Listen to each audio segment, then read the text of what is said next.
So so போன கிளாஸில் நம்ம இன்ட்ரடக்ஷன் ஆஃப் த டென்சஸ் வந்து பார்த்தோம். Next present simple present tenses வந்து பார்த்தோம். இப்போ வந்து நம்ம என்ன பார்க்க போகிறோம்னா ப்ரெசன்ட் கண்டினியூஸ் டென்ஸ் வந்து பார்க்க போகிறோம். ஸோ ப்ரெசன்ட் கண்டினியூஸ் டென்ஸ் அப்படின்னாவே வந்துட்டு என்னென்னா இப்போ நடந்து கொண்டு இருக்கக்கூடிய ஒரு விஷயத்தை சொல்லக்கூடியது தான் கண்டினியூஸ் டென்ஸ். ஸோ இப்போ நடந்து கொண்டு இருக்கிறது அப்படின்னு சொல்கிறனாவே அந்த இடத்துல வேர்ப் வந்து யூஸ் பண்ணுறோன்னா அந்த வேர்ப் வந்து எப்படி இருக்கணும்னா ஐஎன்ஜி ஃபார்ம் ஆஃப் வேர்பாக வந்துட்டு இருக்கணும். சரிங்களா? So subject plus ING form of verb. இப்போ இந்த இடத்துல ஐஎன்ஜி ஃபார்ம் ஆஃப் வேர்ப் வந்து வருது. ஸோ ஃபார் எக்ஸாம்பிளுக்கு ஷீ சிங்கிங் அப்படின்னு சொன்னோன்னா அது கரெக்டாக இருக்குமா? இல்லை. இப்போ இந்த ஐஎன்ஜி ஃபார்ம் ஆஃப் வேர்புக்கு என்ன வரணும்னா ஒரு சப்போர்ட்டிங் வேர்ப் வரணும். ஏன்னா ஷீ சிங்கிங் அப்படின்னு சொன்னோன்னா அது ப்ரெசண்ட்டாக அல்லது பாஸ்ட்டாக அப்படிங்கிறதுலாம் நமக்கு தெரியாது. சரிங்களா? சிங்கிங்கிறது ப்ரெசென்ட்லேயும் யூஸ் பண்ணுவோம், பாஸ்ட்லேயும் யூஸ் பண்ணுவோம், ஃப்யூச்சர்லேயும் யூஸ் பண்ணுவோம். அப்போது இது வந்துட்டு ப்ரெசண்ட்டு தான் அப்படின்னு எப்படி காட்டலான்னா இந்த சப்போர்ட்டிங் வேர்ப்ஸ் வச்சு தான். ஸோ இஸ், ஆம், இஸ், ஆர். ஸோ இந்த மாதிரி தான் வந்துட்டு இருக்கும். சரிங்களா? ஸோ இது என்னென்ன மாதிரியான விஷயங்களில் யூஸ் ஆகும் அப்படின்ட்டு பார்க்கலாம். ஆக்ஷன்ஸ் ஹேப்பனிங் நவ், இப்போது நடந்து கொண்டு இருக்கக்கூடிய ஆக்ஷன்ஸ்க்கு, இப்போ நடந்து கொண்டு இருக்கக்கூடிய செயல்களை வந்து சொல்கிறதுக்கு நாம் யூஸ் பண்ணுவோம். இப்போ நீங்கள் ஏதாச்சும் ஒரு லெட்டர் எழுதிட்டு இருக்கீங்க, அப்போ உங்களை பார்த்து யாராச்சும் கேட்க என்ன பண்ணுறீங்கன்னு கேட்டாங்கன்னா I am writing A letter, நான் இப்போது ஒரு கடிதம் எழுதுகிறேன் அப்படின்னு சொல்லுவோமா? அல்லது எழுதி கொண்டு இருக்கிறேன் அப்படின்னு சொல்லுவோம் தானே? ஸோ அது வந்து பார்த்திங்கன்னா நம்ம இதில் தான் சொல்கிறோம், இந்த ப்ரெசன்ட் கண்டினியூஸ் டென்ஸில் தான் வந்து சொல்லுவோம். She is cooking A dinner. So அவள் என்ன பண்ணுறா? அவள் இப்போது இரவு உணவு சமைத்து கொண்டிருக்கிறாள் அல்லது சமைத்து கொண்டிருக்கிறாள், எல்லாம் ஒன்று தான். So first actions happening now, இப்போ நடந்து கொண்டு இருக்கக்கூடிய செயல்களை பற்றி நம்ம இதில் வந்து சொல்ல முடியும். ஸோ ரெண்டாவது ஸோ டெம்பரரி சிச்சுவேஷன்ஸ், ஸோ தற்காலிகமான நிலைமையை பற்றி சொல்கிறதுக்கும் நம்ம இதை யூஸ் பண்ணுவோம். ஃபார் எக்ஸாம்பிளுக்கு he is staying with his uncle this week, இந்த வாரம் அவன் வந்து என்ன பண்ண போகிறான்னா அவங்க அங்கிளோட ஸ்டே பண்ண போகிறான். சரிங்களா? இந்த வாரம் அவன் தனது மாமாவுடன் தங்கி இருக்கிறான் அல்லது தங்கி கொண்டு இருக்கிறான். ஓகேவா? ஸோ அப்போ அந்த மாதிரியான இடங்களுக்கு நம்ம என்ன தான் யூஸ் பண்ணுவோம்? ப்ரெசன்ட் கண்டினியூஸ் டென்ஸ் தான் யூஸ் பண்ணுறோம். அவன் இந்த வாரம் தனது மாமாவுடன் தங்கி இருக்கிறான் அல்லது தங்கி கொண்டு இருக்கிறான். We are living in the rented house for now, so இப்போதைக்கு நாங்கள் என்ன பண்ணுறோம்? ரெண்டட் ஹவுஸில் வாழ்ந்து கொண்டு இருக்கிறோம். இப்போது நாங்கள் வாடகை வீட்டில் வசித்து கொண்டிருக்கிறோம் அல்லது வசிக்கிறோம் அப்படின்னு சொல்கிறோம். ஸோ இது வந்துட்டு பார்த்திங்கன்னா ப்ரெசன்ட் கண்டினியூஸ் டென்ஸில் தான் நம்ம யூஸ் பண்ணுறோம். அடுத்தது ஃப்யூச்சர் பிளான்ஸ். ஸோ ஃப்யூச்சர் பிளான்ஸ்க்கு தான் ஃப்யூச்சர் டென்ஸ் இருக்கே, நம்ம ஃப்யூச்சர் டென்ஸ் யூஸ் பண்ணிக்கலாமே அப்படின்ட்டு சொல்லலாம். ஆனால் ஒரு சில விஷயங்களை வந்து பார்த்திங்கன்னா நம்ம ப்ரெசன்ட் டென்ஸ்லேயும் சொல்லலாம். அது எப்படின்னா ஒரு பிளானடு ஆக்டிவிட்டியை, ஸோ ஃப்யூச்சரில் இது கண்டிப்பாக நடக்கும் அப்படின்னு சொல்லக்கூடிய விஷயத்தை நம்ம என்ன பண்ணலாம்னா ப்ரெசன்ட் கண்டினியூஸ்லேயே சொல்லி முடிச்சிடலாம்.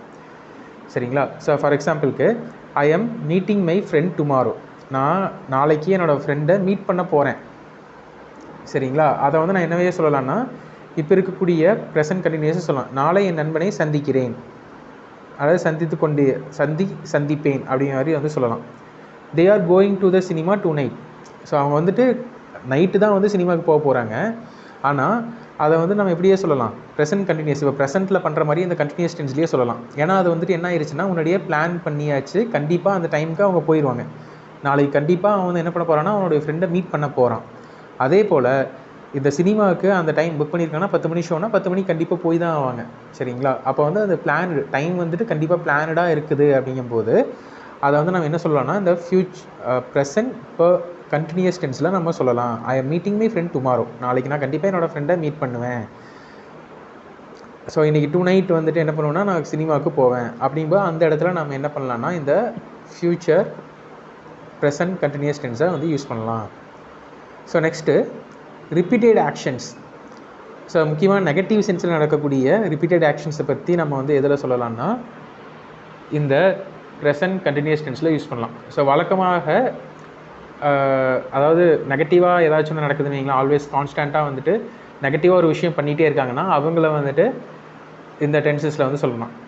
He is always losing his keys, அவன் எப்போதும் தனது சாவிகளை தவறிவிட்டு கொண்டே இருக்கிறான்.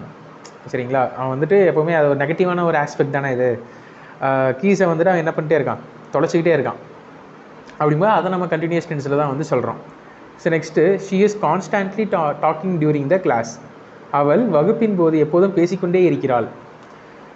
சரிங்களா? ஸோ இப்போது மட்டும் பேசிக்கொண்டு இருக்கல, எப்போதுமே வந்து பேசிக்கொண்டு தான் இருக்கா அப்படின்ட்டு, அதாவது அவள் வந்துட்டு கிளாஸில் இருக்கக்கூடிய அவளுடைய அந்த நெகட்டிவ் பிஹேவியரை வெளியில் வந்துட்டு எங்கேயாச்சும் பார்த்து சொல்கிறாங்க. ஸோ எப்போவுமே வந்துட்டு இவன் சாவியை தொலைச்சிட்டே இருக்கான், எப்போவுமே இந்த பொண்ணு வந்துட்டு கிளாஸில் வந்து பேசிக்கிட்டே இருக்கா அப்படின்ட்டு வந்துட்டு நம்ம சொல்லுவோம்ல. ஸோ அதை வந்துட்டு ப்ரெசன்ட் கண்டினியூஸ் டென்ஸில் தான் வந்து நம்ம சொல்கிறோம். So next changes happening over time. So ஒரு மாறிக்கொண்டே இருக்கக்கூடிய காலநிலையை பற்றி சொல்லக்கூடியதுக்கு இந்த டென்சஸ் வந்து நம்ம யூஸ் பண்ணுறோம். கிராஜுவலி சேஞ்ச் ஆகக்கூடியது அல்லது கிராஜுவலாக டெவலப் ஆகக்கூடிய இடங்களுக்கு நம்ம இதை யூஸ் பண்ணுவோம். The climate is getting warmer. So climate வந்து என்னகிட்டே இருக்குது, கொஞ்சம் கொஞ்சமாக வார்மர் ஆகிக்கொண்டே இருக்கிறது, காலநிலை சூடாகி கொண்டே இருக்கிறது அப்படின்னு வந்து சொல்கிறாங்க. So next your English is improving day by day. உன்னுடைய ஆங்கிலம் நாளுக்கு நாள் மேம்படுகிறது. ஸோ இந்த கிளாஸஸை கரெக்டாக நீங்கள் ஃபாலோ பண்ணிகிட்டே இருந்தீங்கன்னா என்னாகும், your English is improving day by day. So day by day வந்துட்டு என்ன ஆகிட்டு, நாளுக்கு நாள் உங்களுடைய ஆங்கிலம் என்னாகும், இம்ப்ரூவ் ஆகிட்டே இருக்கும், மேம்பட்டு கொண்டே இருக்கும். சரிங்களா?